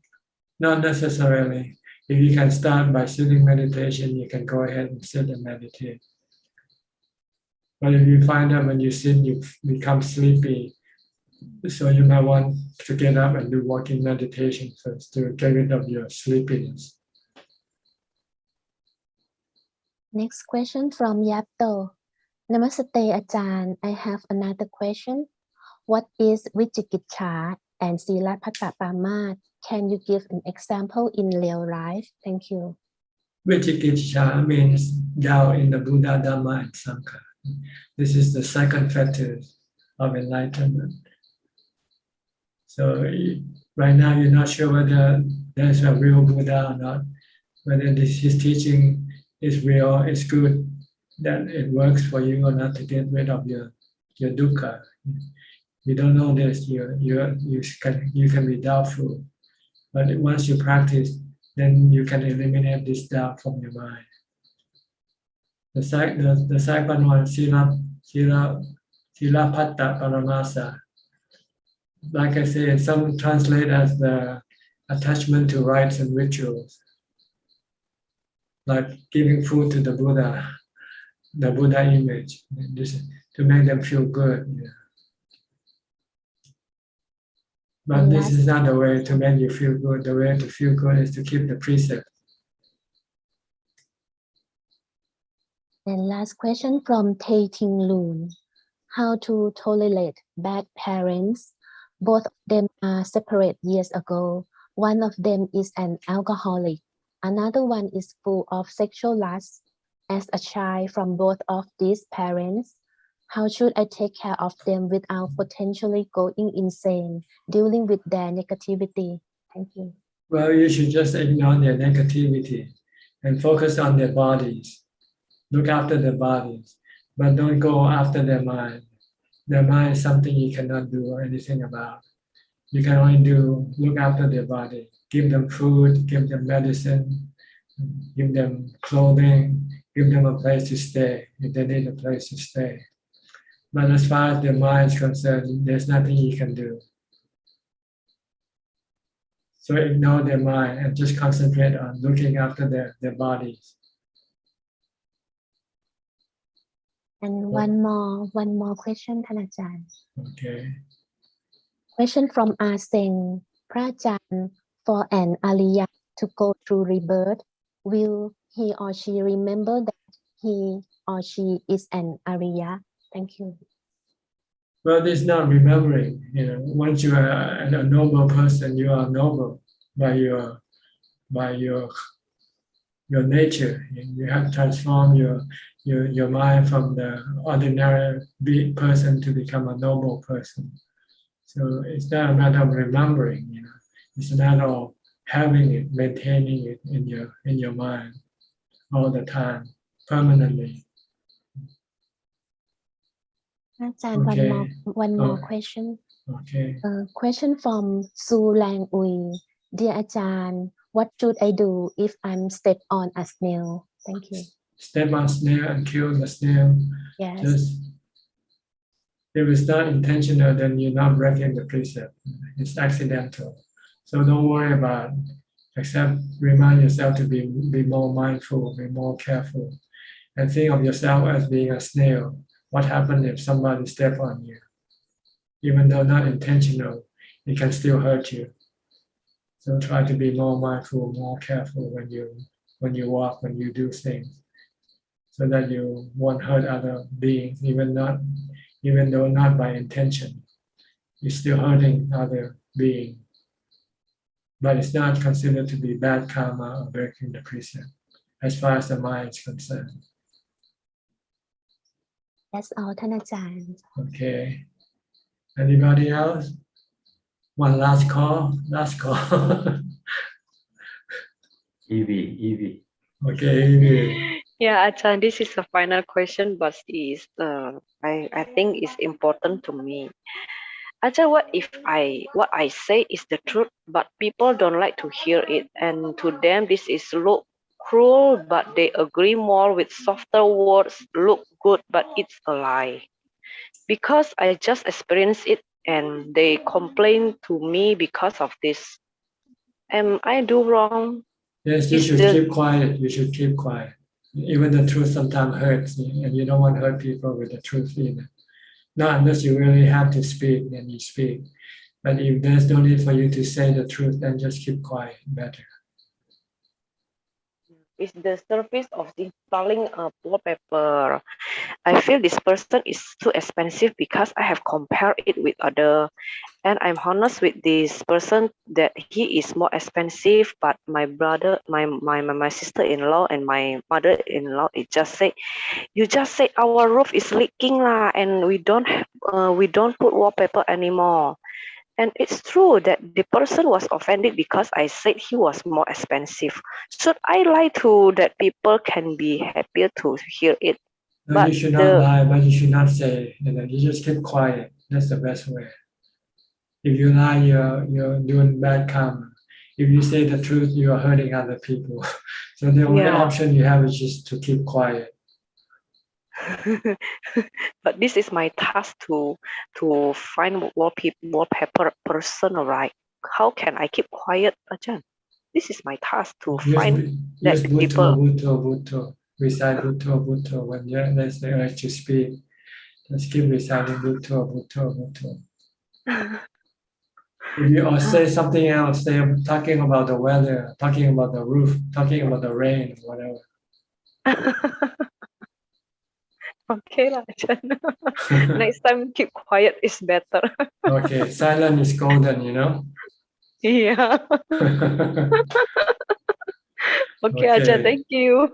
Okay, one more question from Sulan. She just came in. Any question from you, Sulan?